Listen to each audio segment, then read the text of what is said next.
One, two, one, two. Welcome to the After the Bell DJs Talking WWE. My name is Matt, representing Allentown, Pennsylvania, and joining me once again for tonight, my brother David, representing. I got to turn him on there. There we go. David, representing Virginia. How's it going, David? How you doing, brother? Good. Welcome back. Would you forget how to work? Yeah, I'm back, man. Yeah, shout out to David and Jared. Held it down for Monday Night Raw while I was out in Pittsburgh. I was over at the Level Up DJ conference with some of the homies out there. So shout out to Zimmy, Scratch Bastard, the whole crew, Trays, Don Perignon. I got to hang out with all of them. So Bizon, can't forget my man Bizon. So and a million others that I'm definitely forgetting. So, but I'm back home in Allentown. So I am here ready to go over some WWE, man. So show started out super hot. So let's just get right into it. So our first little segment here, we get Randy Orton coming out, open up SmackDown in St. Louis. Orton, does his little trash talking about Cody Rhodes, and it's getting a little repetitive at this point, but we're getting closer to WrestleMania, so that's a little bit to be expected, at least how I kind of think. Then Cody's music hits. He comes out to the ring, and before he gets into the ring, they have a intense stare down right before he enters. And then as soon as Cody enters the ring, they start brawling.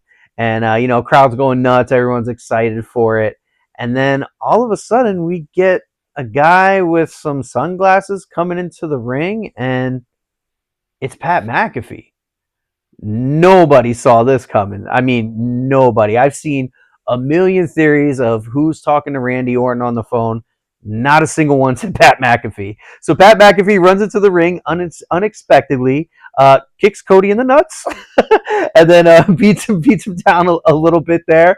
Pat grabs a mic, and to kind of sum up what Pat said, Pat just basically is just like, this business needs Randy Orton, doesn't need Cody Rhodes, and that's why he's in the ring to basically team up with Randy. So as this kind of all goes down, Randy, before he leaves the ring, as Cody's laid out, he whispers something in Cody's ear. I didn't hear it. I don't think it picked up at all. I don't know if my TV, you didn't hear it either, right, David? There's nothing. Okay, so we don't know what he said in his ear. Randy and Pat walk back together, go through Gorilla and the whole thing, and then the one thing I wanted to note is the camera cuts back to Cody in the ring, kind of getting up slowly and kind of starting to get out the ring. But the reason I'm bringing this up is because you could clearly hear St. Louis booing big time. So Cody's getting that heel treatment there with the boos. So yeah, Pat McAfee officially aligning with Randy Orton for this. Was Pat McAfee aligning with Randy Orton? Is this probably the most shocking thing in SmackDown recent memory? I mean, geez, like I said, I've heard so many theories about who's on the phone. My personal thing was I said it was the voices talking to Randy. What did you think? I don't remember what you said, Dave. What did you think? I think at one point it was there. Then Monday night after the Stephanie thing, Jared and I were talking about maybe Triple H. Right. Yes, I remember that. Yeah, because yep, I remember that. They curveball. They got us. They did, man. They did. I mean, so you were just as surprised as I was. I take it. Yeah, like Yeah.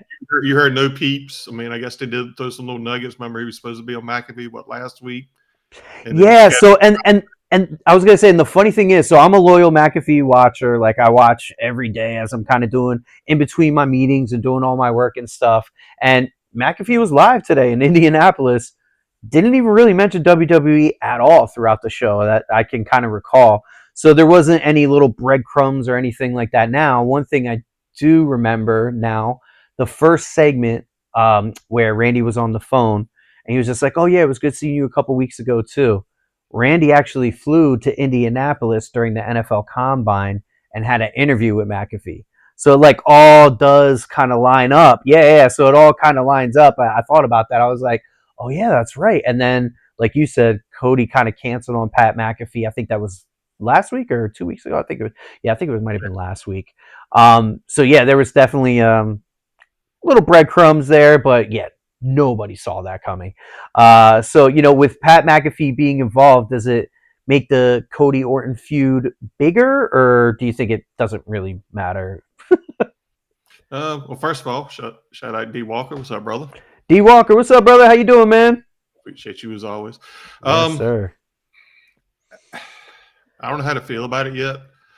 I'm gonna let it. That's fair. That's fair. I'm gonna let it stew because I don't know if this was before you when McAfee was in NXT. He was a heel, so he can. Yeah, that was before me. That was before me. I'm gonna give him a chance. We'll see how it goes.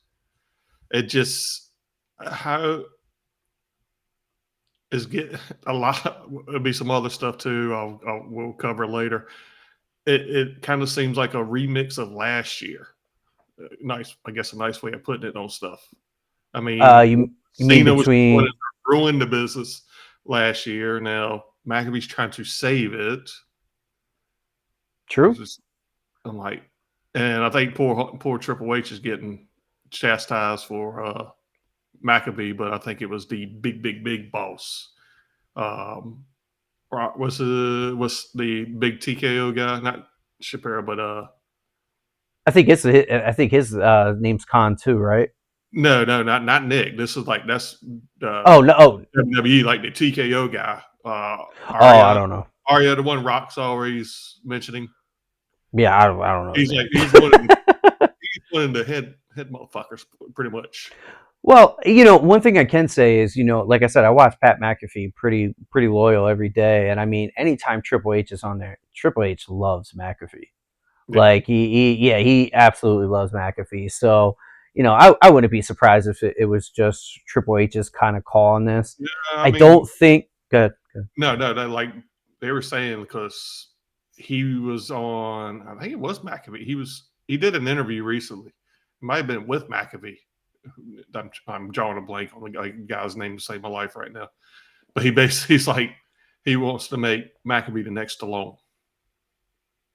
So I think Triple H's hands were tied on this one. And to be honest with you, I just don't know how much McAfee's gonna actually do. Because and D Walker agrees with you there. He said TK move for sure. The reason I say I'm not sure how much Pat McAfee is going to do is because, his schedule is just nuts as it is, especially with doing College Game Day and everything and now he has a second kid on the way. He has a second kid on the way now too. It's off season for football, so that is. It is off season but that's what I'm saying. I don't know. I know a lot of the longtime WWE viewers, at least I kind of picked up on it. Correct me if I'm wrong, David. I feel like a lot of the longtime viewers are not fans of McAfee. But to be honest with you, McAfee was kind of one of the reasons why I really started to get into WWE. You know what I mean? I enjoyed him when he was on commentary. I think he's funny as shit. He brought a different twist. Yeah, I think he's funny as shit. Like, you know what I mean? Like, he'll make little quick remarks and jokes. The only guy that played for West Virginia, I like. I love it. I'm a Hokie, so you know me. I know, brother. I know. But yeah, so definitely the biggest shock of the night, and probably going to be the most talked about segment was right at the top of the show. Now, let me ask you that little whisper segment. What do you think? What do you think Randy was kind of whispering in Cody's ear there? I don't know. I didn't really catch it. I must have missed that. Just like the whole "what the hell" moment. Yeah, I will tell you. I mean, I wasn't surprised about the booze because, I mean, it's Randy's hometown. Yeah, right. So that was going to be. Even when he said, "Hey, I'm not doing it for y'all," he still got cheered. Yeah, no, yeah, 100%. No, 100%. Yeah, he's still singing Cody's song, and he still did the whoa. That is true. But there was definitely a shift in energy for sure. Yeah. Like I definitely felt that. As far as what I think Randy might have been whispering, he was just probably like, "This is what it's going to be. This is WrestleMania. You're going to be laying right here, and I'm taking you out." Pretty much at this point, how do you feel about this match? I pretty much almost feel like Randy's a lock to win. Yeah, because I just like McAfee even put a little thing on X. Like he did a bunch of, he's always. Oh, I didn't see that. He put a little video not too long ago. Basically, if Randy does not win at WrestleMania, he would never see him at a wrestling show again. Well, I'm sure a lot of people who hate him are cheering for that, but yeah. I I think, don't. I mean, you got to. Yeah, I don't see Orton losing this here. Now, with McAfee coming out here, do we think like McAfee's going to play like a manager Paul Heyman kind of role for WrestleMania, or maybe he's just not be involved at all, and this was just kind of his one Be kind of, involved. hey, I'm here. It will be involved. Of course, the Fiend memes are already started. Right, right. I'm like, it's some of the stuff is PTSD from last year, or some of the negative stuff, and it was just more than this little match. It was I agree. some other stuff we'll get into later. Yeah, I agree. I agree. Definitely my favorite segment of the night, though. Unfortunately, it was the first segment, so we had 2 hours and 45 minutes or whatever to go after this. But definitely hell of an opener. If I had to rate this segment alone, I would have probably put it at like a 9.7 out of 10. Like it just for the sheer shock value of everything. He was there. Yeah, I mean, damn, nobody saw it. Like I said, I've heard a million theories about this, and not one was Pat McAfee. So WWE got us on this. Thankfully, it won't the worst case scenario. Well, I don't know. I'm not going to say that's worst case scenario, but Arn Anderson or Bob or DiBiase. See, like when I heard those names and stuff, and it actually made really know, like newer ones. I don't think would know. That's exactly what I was gonna say. So, like, if Ted DiBiase Jr. comes out, honestly, I don't even know what he looks like. I know what Ted DiBiase looks like. I don't know what he even. Yeah, I was gonna say I don't even know what he looks like. He would have came out and I've been like, who's that? Like, you know what I mean? Like, security, so it'd have been security getting him. Yes. That would have been funny if it was the security guard that got thrown by Oba and Brock on Monday. If it was him talking to Randy Orton the whole time. By the way, I didn't get a chance to talk about that Brock and Oba segment from Monday. So, I mean, obviously that's the most memorable segment from the show. I just want to put it out there. When they were standing toe to toe, face to face, bro, my body got goosebumps. The aura was there. Like I got goosebumps, like I was like, holy shit! Like I'm probably the most excited for this match at WrestleMania, and it's not even Punk and Roman. We got Cody and Randy. Like you got three true main events. It is, and I gotta think they start ESPN2 Sunday night, or I'm sorry, ESPN on Sunday night. And the only reason I say night 2, night 1 would make more sense, but night 1 is going to be on ESPN2 to start out. Night 2 is going to be on ESPN1. So that's the only reason I'm thinking maybe night 2 starts with this match. I could see it, but I don't think they need to, because I agree. It's going to be too much light. Oba's entrance. I mean, Oba's still there, but his entrance is not. That's fair. That's fair. Yeah, because they can't black out a Legion like that. Coming out in daylight. Yeah, no, you're right. Because and I was there at SummerSlam when Y6 came out in daylight, and it's definitely could not. Just remember WrestleMania for last year, all the early matches. Yeah. West Coast time. I mean, WWE is definitely known for starting out, big shows with a banger. So. Yeah, maybe. I'm just trying to think of where they might place it. Maybe right before the main event. See, the only thing you got to worry about is if you put it on like right before the main event, it actually might outshine the main event. Yeah, but knowing Brock too, if you ever notice his history, pretty much is main event or he's first match. Like the year that and just like you said, Brock likes to get out early. Yep. Yeah. They might just. Yeah, I mean, it could. I mean, they might just be like, screw the sunlight and just go for it. I mean, they might. I wouldn't be surprised, but I think not for nothing too. If you're watching on like ESPN or ESPN2, if it is night 1 and starts off the whole WrestleMania, if you are watching and you're kind of new and don't Yeah, quite know who these people, you're going to be like, holy shit. Like, that's ESPN's hyping up the most. yeah, yeah. So you're going to be pretty right off the bat, kind of like glued and hooked the way we all are as already wrestling fans. So yeah, they might just say screw. And you know, one thing you got to think about too, with it being in Vegas, you know, they're on PST time. So with Mania starting at 6 o'clock our time, that's 3 o'clock over there. So they got hours before it gets dark. Yeah. Hours before it gets dark. So yeah, they might just say screw it and well, yeah, D Walker, it is indoors, but a lot of light comes through Yeah, Allegiant. I've been in Allegiant during the day, and actually we saw last year at Mania too. So yeah, a lot of light comes in there. So yeah, that was the opening segment there. Go ahead, David. I mean, it's just what 5 seconds of his entrance is in the dark. Yeah, yeah, yeah. I mean, he doesn't. He's already going. Like he's already got an aura. So Yeah. I just seeing those two. I mean, hey, when I got the goosebumps, it wasn't from his entrance.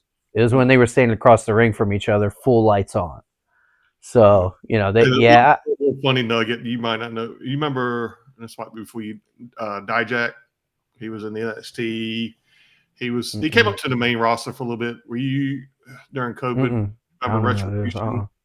No, Okay. I wasn't watching during COVID. He was old wrestler, but he's got a wrestle school. Apparently, those the security guards were his students. The ones getting thrown. You stop beating up my students. Oh my gosh, yeah, they were literally just, and Brock's was like the most unnecessary one too. Like he was basically halfway up the ramp and just picks the guy up. And I was like, oh my god. I know, too good. But all right, I wanted to at least touch on that because I didn't get a chance to talk about it. So what a hell of a segment. A little small nugget. What's that? What he shoved Pierce into the thing. You know, nobody played it off. I guess they caught too much shit. Okay, hey, everybody else gets fined and stuff like that. So he basically had to address it. So at least they didn't ignore it. Yes, yeah, I was wondering about that too. I was just like, whoa, is he going to get like fined or something? Because then remember, at the end of the show, Roman also threw him too. I don't know if you saw that, but Roman threw Pierce too. He didn't throw Pierce. He threw one of the other guys, one of the producers. Oh, you're right. Yeah, those guys get thrown off. Screw those guys. Now, all right. So our first official match of tonight was Rhea Ripley going against Michin. I didn't have too much expectations for this match. B-Fab was along ringside, and you know they had a little early back and forth there. Michin kind of using her little speed, but Rhea was pretty much clocking her the whole match. Jade walks out mid-match to kind of watch from ringside there. But, you know, like I said, Rhea takes control, locks in the submission. Michin ends up tapping out. And then after the bell, we get B-Fab and Jade entering the ring to kind of beat down Rhea, you know, which we've seen now for 2 weeks, I think. Or, yeah, I think it's been 2 weeks. Or a week. No, a week. Yeah, I think just a week or two. Something like, yeah, I don't know. It all kind of all blends together. But this time we get Iyo Sky's music, and Iyo runs out to make the save, clearing the ring. So, you know, Iyo and Rhea are left in the ring with Jay, B-Fab, and Michin kind of retreating there. And, yeah, so we get a little, you know, Iyo back up here for Rhea. Do you feel like Iyo's going to be involved anyway in this Mania match? I mean, I feel kind of disappointed just because it doesn't look like they really have anything for Iyo. She's so good for WrestleMania. What are your thoughts here, David? I still think it's going to be Iyo and Asuka. Mm-hmm. So, and then possibly a triple threat with Kyrie. I mean, but it's a good little throwback, I guess, getting them in there because you're like, crap, here we go again. Like, yeah. And it won't much to the highlights of the match, but oh my god, the freaking Razor's Edge, it was so awkwardish. Yeah. I would meet him stifter or to push off the rope. I don't know what the fuck that was. It's not too often to hear David talk like this, ladies and gentlemen. So He's actually pretty nice about this. I'm a little more rude than he is, so it's bad when David's pointing this out. Yeah, Michin she's just not super great in the ring. She's very much of the lower card, living in that main event. When I say main event, I mean YouTube's main event area, because that's where I see her and B-Fab fight a lot. Yeah. So did this segment make Jade's group look dominant or kind of weak, since Rhea still came out stronger? Because I don't know what to think of this whole faction. I don't know what to think of it yet. I'm just curious which way they go. I mean, hopefully they put the title on Rhea, because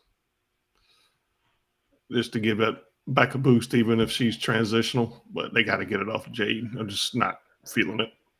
Yeah, it kind of seems like a mess. If I'm being honest, it kind of seems like this whole. I mean, and it shows you. I mean, how much of a superstar Rhea is, and how much interest is really in this match. That's what's going to be my next question to you. So, like, after tonight, any extra interest in this match, or just kind of like, yeah, we'll watch it. It'll be on. Yeah, but yeah, we'll watch it. It'll be on. So yeah, this is what D Walker said the other night. This is a bathroom match. Yes, we're definitely gonna take. This is. I don't know where they put this one. Hopefully not on ESPN, because that ain't gonna draw anybody in. Rhea's such a star, though. That's the tough part, right? Like, I mean, Jade looks like a babe. I mean, Jade looks great, but we could get in this match and be completely ass wrong. And you know what? That's a fair point, because, in fairness, we haven't really seen Jade, as Jared points out, we haven't seen Jade wrestle much. And with somebody really good. And with someone good. So, she might come out and be like, hey, she's really been busting her ass, might really surprise us, and kind of come out and be like, oh, okay, all right, Jade, Hey, who knows? Hopefully we get surprised. Right now, just not super excited. And the color from the graphic I've seen looks like it's going to be a night one. Yeah, you know what? That might be on ESPN too. For night one, that would deter. Yeah. You want to. You know what? I wasn't surprised. I didn't pay attention to the color of the graphic. The Intercontinental ladder match. Start that off. That could be cool. And by the way, for everyone, I know I told you, David, but for everyone watching after the stream and live here, all those qualifiers for that ladder match are on YouTube on WWE's channel for the main event. So it's almost an hour show. You get to see all the qualifiers. You kind of know who wins, but still, really, it's never bad to watch Javon Evans. So so if you got an hour to kill.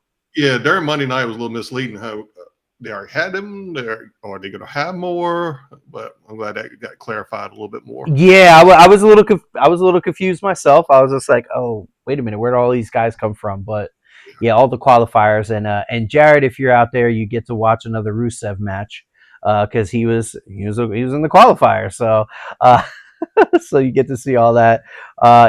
D Walker agrees with you. You said the ladder match would be a great opener there with that. So I don't think this gets us any excited, but we'll kind of see where they end up putting this. The only reason I said on ESPN2 night one is just because Rhea is she's probably the biggest star. She's probably the biggest star in WWE. And if you're selling your product, you want to show your best product, right? Yeah. I agree with you. Don't get me wrong. I agree with you, David. I agree with you. But it's going to be tough. I'm just thinking from that business mindset. Yeah. I kind of feel like this is probably. I am too. She's biggest, but you want the best overall product. Yeah. But ESPN might not care about that. I don't know. Just something to think about. We'll see. We'll see where it lands. I'm thinking of freaking WrestlePalooza. I think God, wasn't that a weird time, man? We weren't even doing the show there, where it's just like, hey, we strike this new ESPN deal, and 2 weeks later, here's a new PLE. Like, what? But we didn't get into it long. But the whole deal, I think originally they were supposed to take over first of the year, and Yeah, yeah, we want it now, so that's why it yeah. got. You could tell it got thrown together quick. Yeah. Oh my God, unbelievable. Yeah, yeah. Like it was literally 2 weeks. I think it was literally 2 or 3 weeks Yeah. later after the deal they had a PLE. So, and then they like completely dissed it with like a grade with that letter grading. Remember they gave it like a D or something like that. So it's like you guys wanted this. No. But all right, let's move on to our next segment of the show. Next segment we have Uncle Howdy and Tama Tonga. So before we get this, we get a little backstage with Tama and Solo where Tama's basically like, bro, we need to stop focusing on this lantern. And I'm like, yes, yes, listen to him, Solo. He's like, let's just take over this division and stop worrying about this damn lantern. Solo insists, nah, man, like you better not better not mess this up, is exactly what he said. So the match begins, a little back and forth. Can't say there was any like super standout moments in this match. Solo ends up coming out probably about halfway through the match, holding his lantern. Tama during the match kind of gets frustrated there and kind of has an argument with Solo about the. He's like, "Go back, get out of here, get out of here," and that allows Uncle Howdy to the distraction allows Uncle Howdy to capitalize, pinning Tama Tonga, and then Solo enters the ring and basically is arguing with Tama, and Solo basically has the lantern and Tama takes it and basically sets it at ringside, and Uncle Howdy leaves with the lantern, hopefully, hopefully ending this damn storyline. And my apologies with the green screen. I have a different setup for today, doing it in a different location. You're pulling your Wyatt 6 over there. Yeah, I'm pulling my white sticks.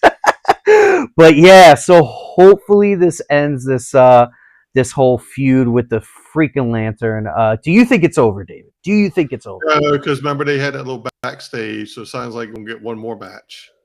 So, because basically, I sure hope not. Because when they were backstage, and Tama was like, "We need to get back to business," and he said, "Let's take him out one more time, and then we're good." So, sounds like one and done. But the lantern's back. I'm like you. I was a little surprised it happened just the way it did. Yeah, so we actually text before this and be like, hopefully this ends tonight, and you're like, yeah, probably not, and I'm like, yeah, you're probably right.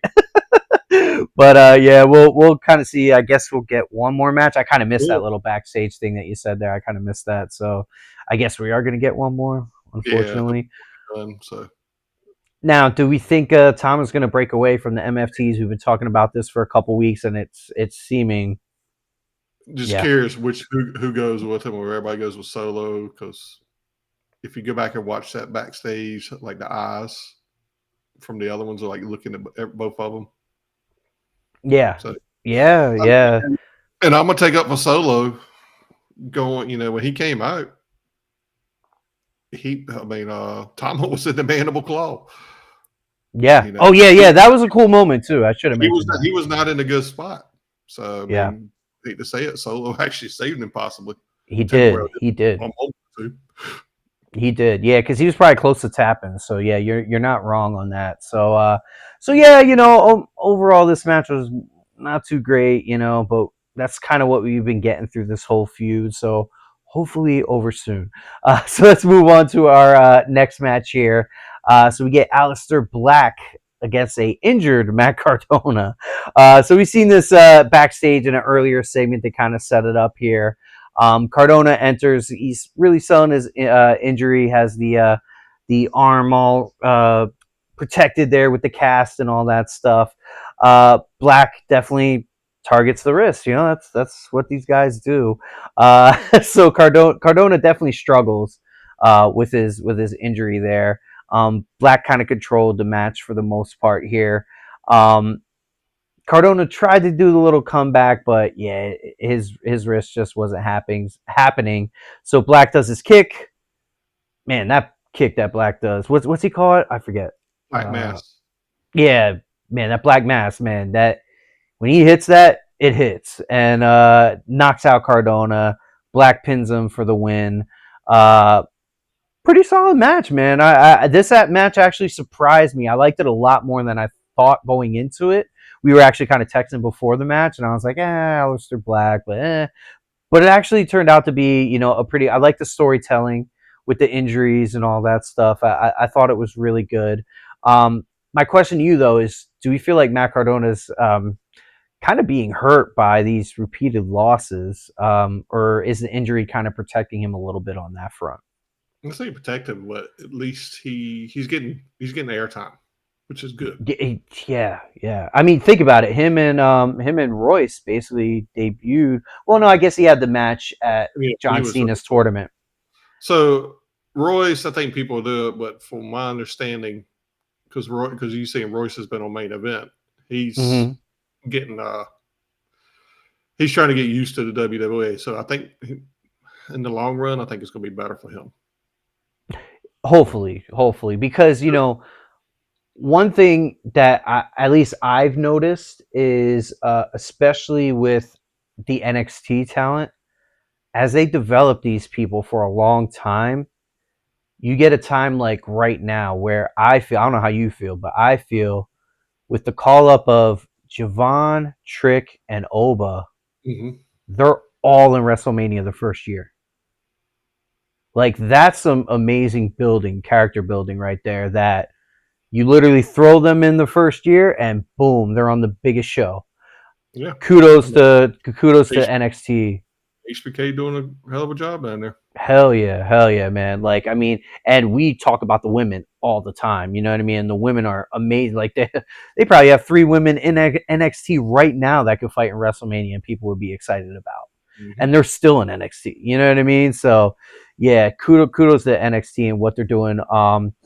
Just to kind of go back to this match real quick, where do we think Aleister Black's kind of going? Do we think he should be getting a bigger feud?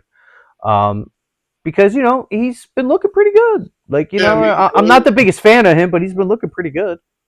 I think it's just too much. He's right now too much talent above him. I think he's just stuck on that mid card. I agree. He'll be one of those ones that puts on a hell of a match. So I agree. Still more than he was doing at AEW. And I also agree with D Walker. Matt is definitely happy to be there, man. He's definitely happy to be back for sure. So as this segment kind of wraps up, we get a quick backstage with R-Truth and Damian Priest, which was hilarious because he was like, Priest basically was just like, did you set up a match with Kit Wilson and Miz? Like, that's going to be our first title defense? And Truth is like, yeah, don't worry about it, man. Asuka cursed them. We're good to go. And he's like, Asuka? He's like, yeah, she's running around with the paint on her face. So R-Truth thinks Danhausen is Asuka, which is hilarious. And he doesn't back off of it the entire time. He's just like, yeah, man, we gonna fight. Yeah, Asuka. Yeah, she cursed them. We're good to go.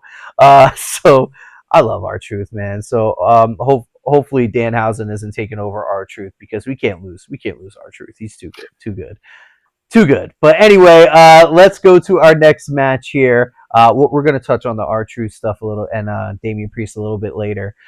So we get Charlotte and Alexa going against Lyra and Bayley. So competitive tag team match, little back and forth. This match, I mean, correct me if I'm wrong, it just kind of seems like filler to me. It's just like, okay, we'll just keep these female tag teams going back and forth until we kind of can get to Mania. It's kind of what it felt like. Charlotte had some good moves in there, and they had a really cool, I don't know what they call it, the double move where they did the flip and then, kind of get the pin then. Immediately after, so Charlotte and Alexa score the double pin for the win. Immediately after, Lash jumps into the ring, and Nia Jax comes out. They start beating down, which is kind of getting repetitive at this point. Seems like, yeah, we'll have a ladies match, then Nia and Lash will come out, they'll beat everyone down, and we'll kind of keep it going. And they kind of touched on Nikki Bella's injury too. Said she should be good for Mania. I'm disappointed, but that's just me.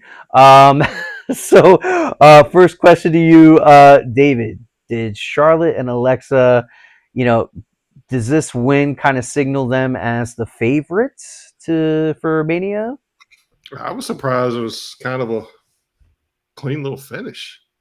Yeah, it was. Yeah, Yeah, no interference. Yeah. outside of Lash and Nia, I thought momentum was going more towards Bailey and Lyra.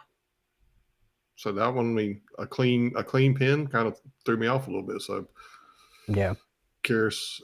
I got a feeling that Lash and Lyra are going to retain.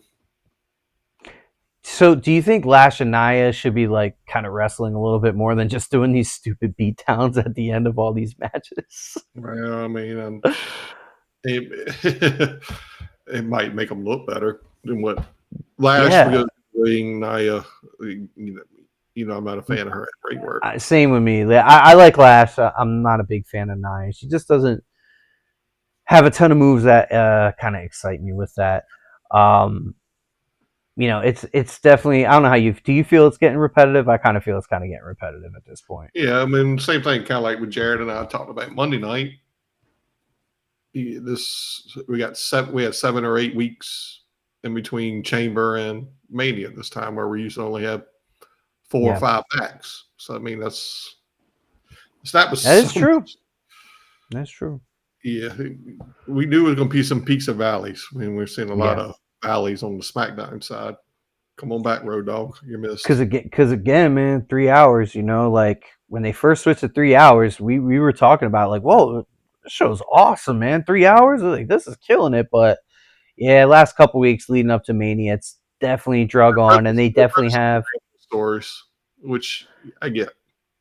Yeah, and they're definitely doing more of the, like, they touched on the Oba and Brock, and they had the recorded promos with Fatu and Drew and all that stuff. So yeah, they're doing their best to kind of fill the time there till we can kind of get to Mania. So they're doing their best. They're doing their best. All right, so let's move on to our next match here, which is going to be Damian Priest versus R-Truth. Versus Damian Priest and R-Truth versus Kit Wilson and The Miz. There we go. Sorry, a little late. So, comedy heavy tag match. I love this match because during, I don't know, probably maybe 5 or so minutes into it, we get a Danhausen running. So Danhausen's music hits, and Danhausen is looking for Miz to tag him. Like, he's got his hand out. He's like, and Miz is looking at his hand. He's like, should I tag him? And he's just like, nah, I'm not going to tag him. Get out of here. But R-Truth says, I'll tag Danhausen. R-Truth tags Danhausen in. Miz tries to throw Danhausen out of the ring, kind of puts him in a little move there. And then all the lights go out, and Danhausen is scurrying off. You have something to say about that? Yeah, you forgot one thing beforehand. He was getting ready to curse the Miz again. The Miz pulled a ref. Oh yes, yeah. You're right. I did not want to forget that. So but right before the Miz grabs him up, he goes to curse the Miz. He goes, "You are cursed." But Miz throws the ref in front of him, and Danhausen's like, "Oh no, I actually didn't mean to do that one." Like, So then he leaves. Match continues on. Then as the match kind of goes on, Miz goes for the pin. The referee starts to count 1, 2. And his arm gets stuck because he's cursed, and he can't pin him. So Damian Priest hits his finish, ends up pinning Kit Wilson. Priest and Truth retain. How do you feel about this whole cursed comedy angle with the storyline? Is it getting entertaining, or do you kind of feel like it's getting a little hokey? No, I'm trying to think of a good word for it. I mean, that was definitely creative. I don't think a referee's arm seasoned up. Yeah, that's hilarious. And in fact, he had to do it with his left hand. But if you go back and watch the replay, when Danhausen was up the ramp, he was counting along, like pulling for the Miz. That's true. That is true. So do you feel like the curse spot, kind of the curse with the ref, do you think it kind of helped the match, or kind of? Yeah, because it makes you go, especially when you see Skull Crescent finale get hit, you're like, whoa, okay, how are we getting out of this? Right. This Damian wasn't there. I think we're gonna see that ref maybe next week. That'll be our first decurse. So that's the thing. Like, yeah, is he gonna?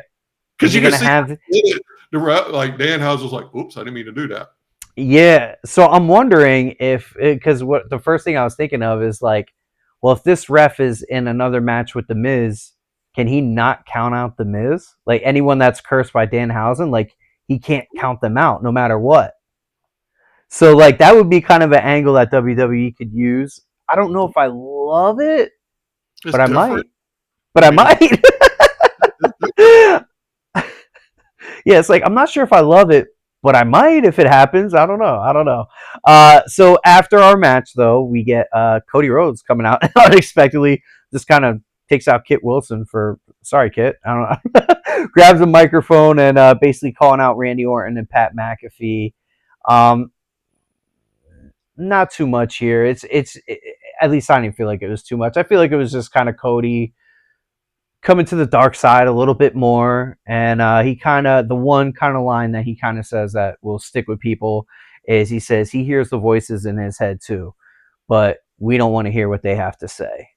What did you think about Cody's little teasing with the run in here and hears the voices in his head and all that kind of Well, I stuff? should have known something. He put some on X like literally 20 minutes beforehand. So I'm like, sorry, that's not how it's supposed to go. We're not done. We'll Mm-hmm. talk after the show. So I figure, all right, maybe just he was going to do, he always does stuff after cameras go off. So, Of course, of course. but yeah, I was like, okay, it was random.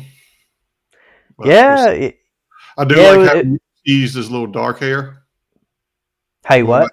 like tease going back to the dark hair. Oh yeah. You mentioned that. Yep. I mean, Yeah, like, I mean, I think people realize Cody was when he left the first WWE and he was doing his independent and Art Ring of Honor and AEW run, and he did a little heel. He was a he was a mean son of a bitch. Like I look forward to it. people was going to turn some heads that they don't know it. I look forward to it because I definitely feel like it's going to happen. Yeah, Like I definitely feel like it's going to happen. I feel like they're I do definitely like how he kind of mentioned. I leaving all don't the know breadcrumbs. where he kind of say, "Hey, I'm a dad of 2 now. I don't know if I can go to that spot. Yeah, I don't have it in me." yeah, that's true. So That's true. And D Walker agrees with you. You say he was a ruthless heel there. So yeah, I like this match though.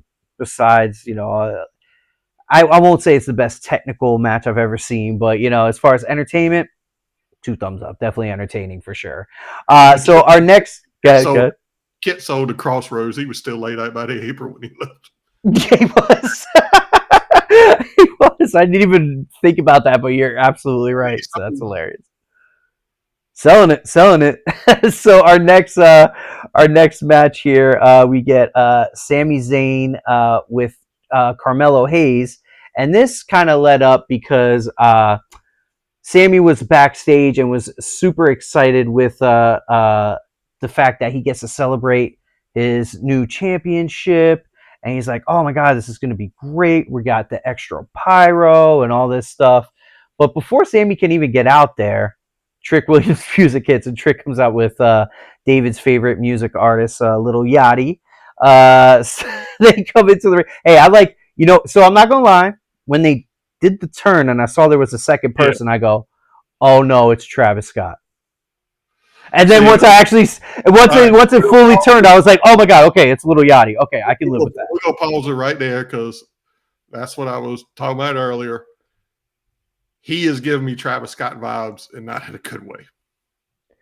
Nah, I don't. He's not to me. Not to me. Not to me. Yeah, I don't know when he was doing. Don't get me wrong, hell of a rapper. Enjoy his music. I can't say I enjoy his music, but well, I mean, I'm trying to be positive a little bit here. I got you.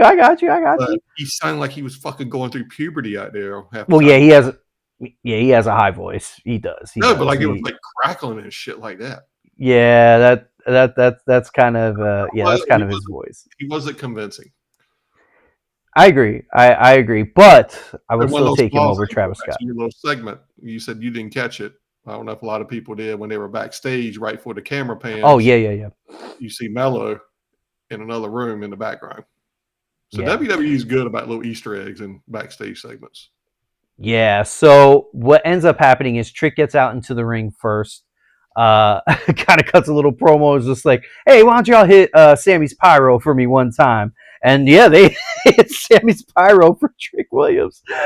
Sammy ends up coming out, does a little back and forth with Trick. Mello's music hits, and Mello basically just explains to Sammy like, dog, I didn't like the way last week went down. And you could definitely hear the crowd booing Sammy. They were definitely on Mello's side. They booed him. Because Right. What's that? They booed him when he showed on camera, when he came out. Yeah. Yes. Definitely on Mello's side, because I feel like all of us kind of feel like, man, Mello's really been entertaining us for these last couple weeks and kind of deserves a shot to be at Mania. So they kind of do a little back and forth, and Mello's just like, you need to give me a rematch tonight. And Sammy's like, yeah, I'm not going to do that. Sorry, man. Like, this is just the way it is. Trick kind of instigates it a little bit, and then Sammy says, okay, you know what? You're right. Let's do it. I'll give you the rematch, but if I win, this is it. I don't want to hear about this anymore. We got a deal. Mello says bet, and we get the match. So this match was pretty entertaining. I liked it. It was definitely a competitive little back and forth. The biggest thing, man, is this turn with Sammy. Like, the crowd was very loudly yelling Sammy sucks during this match, which I was like, wow, Sammy's definitely a baby face, but he's definitely turning heel there. So Sammy kind of gets out of the ring, and then Mello goes to kind of jump out. It's called a suicide dive, kind of, right? I think it was a suicide dive. Or was it off the corner? Between the ropes. Okay, it was on the corner. Yeah, I forget how he did it, but he dove over the top. Oh, he dove over the top. You're right. So he dives over the top, kind of misses it, and kind of lands on his leg awkward. And you can kind of tell he pulled something, and he's just kind of like, whoa, wait a minute. But he tries to power through it. He struggles. He definitely struggling to stand. You see he's limping. And by the way, I'm 90% sure this is a work, but he was selling it really well. Like, I got to give it up to Mello. If it is a work like I think it is, he was really selling it really well, not forgetting, like, oh, yeah, I got to make sure I favor this leg throughout the entire match. So as the match kind of continues on, referee goes to check on Mello in the corner after Mello kind of jumps off the top rope and misses Sammy again, kind of landing all his weight onto that leg. And as the ref is kind of checking on him, Sammy kind of approaches, and the ref's like, whoa, no, give me a minute. And Sammy kind of notices his opportunity, backs up in the opposite corner, and does his kick on Mello while the ref is right there and lays Mello out, pins Mello. I don't know what this means. Like, how's Mello gonna feel? So my first question to you is, how is Mello gonna feel losing again? Saying, yeah, if I lose, I won't bother you anymore. Like, I get it, but the way it kind of all went down, I kind of feel like he's not going to be okay with this. What do you think? Well, when you said that, it made me think of one little small detail. I don't know if they're bringing in when they were talking. Sammy went to shake his hand. Mello never actually shook his hand. Correct. That little small detail, possibly, but I don't know. I think Mello's got to be involved. I mean, you can tell WWE's heard the pushback. Like, people, yes. I mean, Mello made a good point. He's like, I ain't run the whole damn field for you to score the touch to get to the goal line. You to go over the goal line.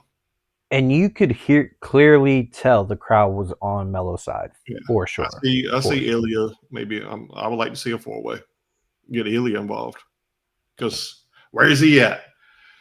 I mean, Ilya and Mello matches are unbelievable. Those are always bangers. Yeah, that would be awesome. And go back with D-Walker, what we talked about a couple comments ago, talking about double turn. Oh yeah, right. Could be. Yeah, that's Sammy 2 times in a row taking advantage. Yeah, man. I mean, it's definitely. I feel like the finish was designed to definitely protect Mello, because I think WWE kind of sees like, okay, this guy's getting over. Expecting Trick or Yachty to actually get involved with the match. Me too. Because as soon as we kind of were texting back and forth, and then as soon as I saw Trick sitting at ring, David said initially, I was like, "What do you think's going to happen?" He was just like, "Oh, I'm sure there's going to be shenanigans, and we don't get a real finish and that kind of stuff." And when I saw Trick at ringside, I was like, "Yeah, you're right. We're going to get that." And yeah, it we didn't get that. We got a relatively clean finish. I could kind of say like relatively clean. Um, do you think the crowd turning on Sammy is organic, or do you think the WWE is kind of shifting him after kind of hearing the cries? I think it's organic because just the way he's had some character changes. Obviously, leading up before with Cody and Randy and him complaining and stuff like that. Mm-hmm. But I mean, we know Trick is over. Mello was over. I mean, I don't think they would have a choice. They got to at least do a triple, right? They got to at least do a triple. Yeah, the Mello, if they don't, I think it's going to be too much negative pushback. But how do they get him in there though with the triple is my thing. Like tonight would have been that opportunity, right? Unless it was that small little handshake thing.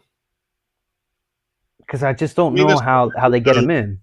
I mean, hell, after McAfee, anything's possible. Yeah, right, yeah. No, you ain't lying. And then, of course, after this match, Trick and Yachty get into the ring, do a little extra smackdown on Sammy over there. Scott vibes with Yachty. I don't know why. I don't know. It might be just. I don't feel as strongly as you, David, about Yachty. I'm okay with Yachty. I can't say I'm a fan, but compared to some of the celeb stuff, PTSD from last year. It's hard to get over. You know what I think it might be with me now that I'm kind of thinking out loud about Yachty. Yachty's at so many shows. I could tell like he's a true WWE fan. You know what I mean? So I think maybe that's why I'm being a little easy on him. Much like Jelly Roll. Like even though the whole Jelly Roll thing is kind of annoying, and thank God he wasn't on this show. I think we're just all sick of it. You know what I mean? Like we like him. He did a great job at SummerSlam. We're just kind of over the whole Jelly Roll thing. I think when stars are always there and definitely show that they really love the product, I think it goes a long way, at least with me. When you actually care. So that was the Sammy match there. Then that's it. That is the end of our show. So overall, I'm gonna give this SmackDown tonight a 6.9 out of 10. What do you give it? Because the open was so strong, solid mid. It was a storyline heavy kind of night, I kind of feel, and then it kind of dipped. I'm low sixes. Low sixes. Oh wow, you're harder than me. Usually I'm the tough one. I think what it was just the McAfee shock kind of really bumped those points up for me a little bit. I'm gonna let it brew or cook a little bit. We'll see what happens. Yeah, no, absolutely. Hey, we're in the midst of it. What was your favorite match of the night? Let me ask you that.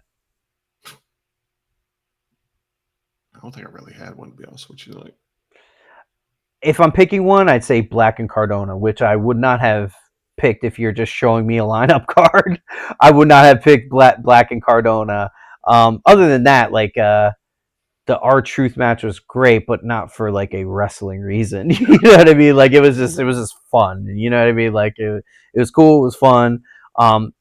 Favorite segment of the night? I mean, it's pretty much easy for me. What do you think? Probably the opening one. Yeah, same. So yeah, the McAfee shock. This is gonna. Was a big shock. So yeah, that's gonna leave ripples until Monday for sure. So I'm curious. I mean, it's one of those ones like you still like a why. Like, well, I mean, Pat did kind of explain it though. Yeah, he did kind of explain. Even still, the whole thing is going back. You can tell that's a TKO above Triple H power thing. They saw one little small thing, but it was the Rock that called Pat to handle this. Oh God. Be like, yeah, I ain't gonna make it. I ain't making it to Mania again. You take care of this. Patting the Rocker boys. Yeah. It was a very very mid show for sure, But this but we did get a nice little surprise. he and they're probably going. I mean, probably TKO panicking. Hey, we need ticket sales. Let's put McAfee. But at the So same the time, only thing, good. if it's done right, Cody and Randy got too much history. They could sell themselves. Mm-hmm. Like we were already interested before that. Yeah. I mean, I'm hyped for the show regardless because we Yeah. got Oba and Brock and Cody and Overall, Randy and Punk and Roman. Yeah, I mean, I think this card is awesome. To be honest with you, the way the card's kind of shaping up, and yeah, good point there, D Walker. the only match so far that's really like on the Mania card is Rhea and Jade. Yeah, for sure, that definitely sticks. That, Well, that's not a knock on Rhea. it's not. She's carrying that for sure, for sure. So yeah, man. So it's kind of the biggest reactions of the night. Just to kind of recap here, the whole McAfee surprise talking to Randy Orton there, crowd booing Sami Zayn. I was surprised by it at least, and then Cody kind of doing his little promo, saying that he has voices in his head too. Iyo Sky kind of saving Rhea Ripley. Maybe we get her ringside for Rhea's match there as well to kind of not. Man, I hope she gets a match though. Yeah, I do hope she gets a match. I still think it's a couple more coming out. Like I said, I think that one, the U.S. title. Yeah. I don't know. Maybe Tiffany might have got herself in too much backstage heat with her little. I want to be an actor, be in Hollywood, but I'm 30. Yeah, I don't know if I see that, Tiffany, but no, I'm saying I wonder if she's getting some backstage heat because originally I was like, hi, yeah. I could like maybe her and Julia and Chelsea in a 3-way for the U.S. Yeah, gotcha. Oh, gotcha. Chelsea needs to get on that card. She's earned it. She has. I guess my only question is her injury. Her injury. She's back. I think she's just selling now. Well, she was in the wheelchair last week still. Yeah, but she's been out like walking around. That was just okay. That was just performative. But she might not. Who knows? I don't know if she's clear. Yeah, I honestly I have no idea. But yeah, I mean, we're on the road to Mania, so this is where we're at with everything. You know what I mean? We're kind of slowing up, giving you a little bits and pieces here and there, and just kind of wait until we get there. Next week will be the real telltale. We'll get between Monday and because we got 2 more Raws and 2 more SmackDowns, right? Yep. 2 more Raws and 2 more SmackDowns. And I don't see the night before the next SmackDown will probably be your big final one because everything's gonna be set in stone. Everybody's gonna be worried about the Hall of Fame and doing all that other stuff. Yeah. At night, so I don't think. Sounds like we're gonna be getting a BFAB matchup next SmackDown. So, well, I mean, it's what they got to do, though, right? Like, I think she had that one. They had that last week, I thought. No. I just meant in terms of they need to, that type of wrestler, like lower card, like, hey, we gotta get some cards going here, I mean, BFAB. I mean, I think give her a little time. She's gonna be all right. How long has she been with the W? I mean, she's been around since I've been watching, but not much longer. Okay, like she was always kind of like in the ring. You've seen her more like the past couple of years. Yeah, because when I was first watching, she was always coming out. I think it was a New Day, right? No, it was. No, she was coming out. She started NXT. And she was coming out with Montez, right? No. Oh, they came out with Montez for a little bit, but before that's what I was. So that's when I started watching. That was my first introduction to her. So towards the end of COVID, NXT.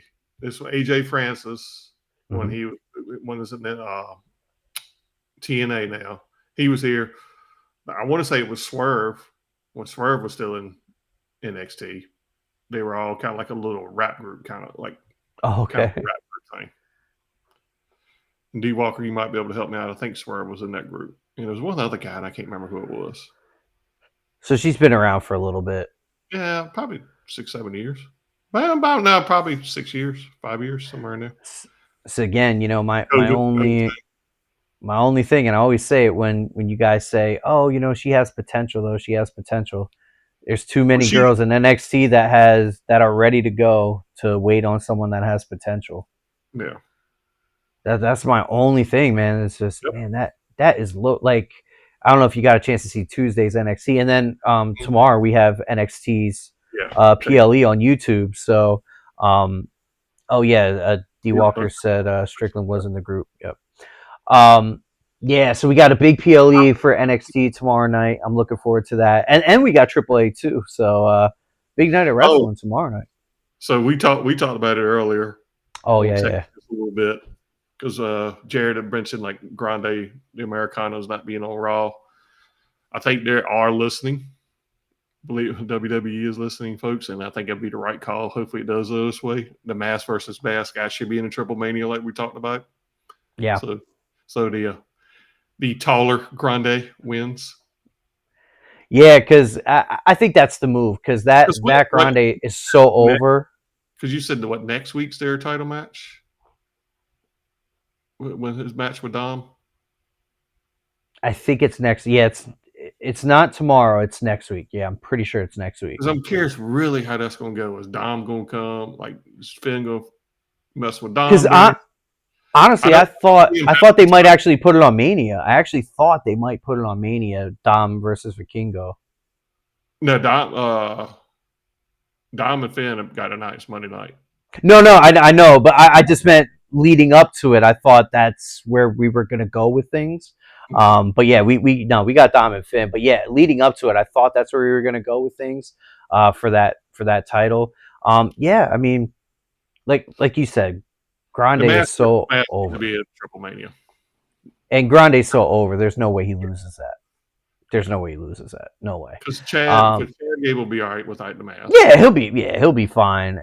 And I mean, damn. Speaking of which, now I think about it, man, I haven't seen American Made in a minute outside of main events on YouTube. I haven't seen. They'll pop up like some backstage segments here and there, like just in the background. But when was the last time though? It's been a couple weeks. No, they've been. I don't remember. Like honestly, I can't remember, dude. Random background, like like. I mean, don't get me wrong. Don't get me wrong. First and foremost, let me preface that I'm not like a huge American Made fan, so it's not like I'm crying that I'm not seeing them. But I don't know. It's like you and the security. I think you got a little love for both of them. It's a little secret love. But yeah, so catered to Hall of Fame. Yeah, American Made will be making hot dogs and hamburgers outside of Hall of Fame at 2:00 in the morning on the East Coast time there. I mean, I'd love to stay up for the Hall of Fame. One thing I want to actually mention here. Oh, that's wedding. I didn't know this. The WWE Hall of Fame, I didn't realize there's no actual Hall of Fame. Mm. I was like, how is that not a thing? That's crazy. That's crazy. Like, I just assumed there was one in, like, Connecticut where headquarters is. Like, I just assumed there was one there. I had no idea there's no actual Hall of Fame. Yep. That is crazy to me. Like, all the memorabilia they probably have in, like, some they've got it in warehouse. Yeah, they got that warehouse in the like if you watch whenever it comes out on AEW, Treasures or something like that. Mm-hmm. They do that. They got a guy that that's all he does is categorizes stuff in the warehouse. Yeah. Dude, that's insane, man. I saw a picture of Danhausen looking at the Andre the Giant statue at headquarters. Dude, that statue is crazy. That's like, oh my, jeez, yeah, that thing is nuts. I've seen the new building. We went. It was 20. Do they do tours? I don't know. See, the 2017 we did a kind of like it was like a bar crawl in Boston, like kind of a St. Patty's thing, Shamrock crawl. So we had to take gear and stuff up there. So we actually drove, and it was snowing up. It was snowing on the way up, so we actually stayed in Stanford. Got a hotel. Oh, okay. We're not driving through the rest of this tonight. We'll get up in the morning. Yeah. going by, we actually just like we're in Stanford. We're going by and seeing this damn headquarters, the old one, the one Hell yeah. the original. Oh, was that the one that those kids broke into? It might be. Okay, yeah. You remember that video? That Yeah, that's right. Yeah, so that might be that same one there. Yeah, the original one. Nice. Yeah, I gotta look into that, man. If they do a tour, I mean, it's like a 4 or 5 hour drive. I would do that for sure. Hell yeah, dude.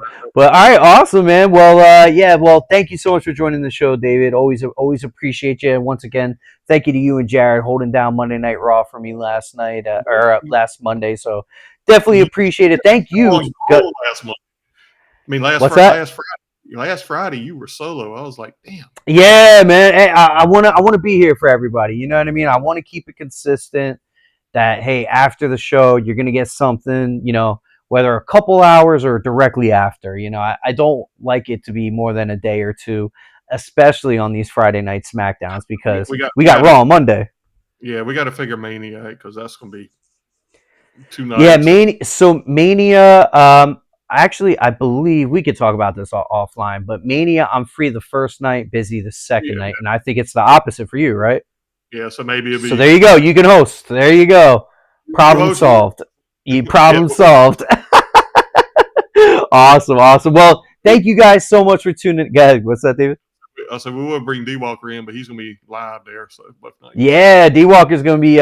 Actually, you know what? We might be able. I might have to talk to D Walker. We might have to figure out something. Maybe we can kind of get a live. Figure out a pop in. Yeah, something like that. So that would be kind of cool. But thank you guys so much for tuning in. Really appreciate it. Please like, comment, subscribe. You know, the more action we get on these posts, whether you're seeing this on a short or on TikTok or something like that, or the full show itself, all that stuff helps the algorithm. You know, tell a friend to tell 2 friends. That's what we're doing over here. So DJs Talking WWE after the bell.